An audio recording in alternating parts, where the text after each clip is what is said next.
She basically, it all comes down to her talking about, at the root of all these, this human behavior is this issue with human worldview, based on a belief that humans are dominant over nature and can extract as much as they want, can manipulate the environment in any way without consequence.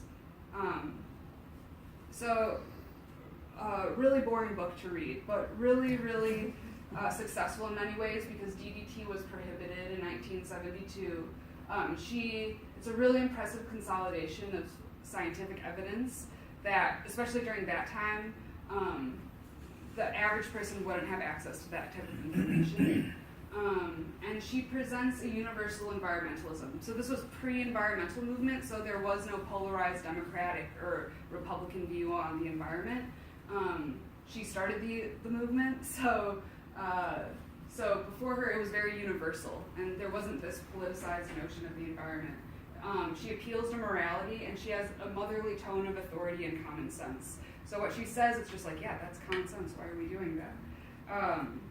Where I see its failings, I want to erase the word failings. I don't think failings is the word, but things that wouldn't work today. It's a very dry read, so it wouldn't capture the attention of the attention span of modern people. There's a lack of narrative, which makes it dry, and it exposes the gross problem of chemicals without presenting a solution to address this ideology that she presents, which I see as the most important thing.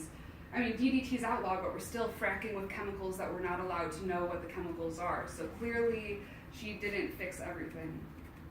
So then I read This Changes Everything by Naomi Klein. Amazing book.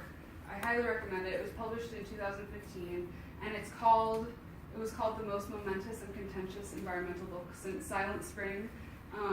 So it's a really, really powerful book. She exposes how capitalism and free market fundamentalism are at the core of climate change and are the reason why we haven't seen the urgent shifts that we need to see, because there's this attachment to unregulated capitalism, and we would have to completely leave that system, basically, to lower emissions at the rates that we need to not completely burn in hell.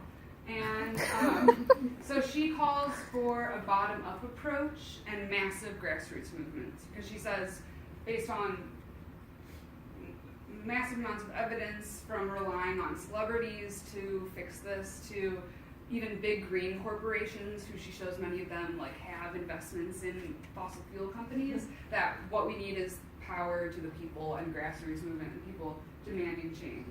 And she also is very focused on this ideology of capitalism, which is the root of all evil, and which is based on the concepts that we can expand as much as we want and we can extract as much as we want because we're dominant over nature and it doesn't affect us and we can do whatever we want. So successes that I saw in This Changes Everything was she has a very balanced ratio of science with compelling narrative, which is definitely much more necessary for the modern reader. She has this story at the end of her discovering in this process of writing that she is infertile, and she sees this connection between her and all this infertility she sees in the earth, and then she goes to a naturopath and ends up getting pregnant. It's a really amazing story and really beautiful, and you just feel so connected to the writer.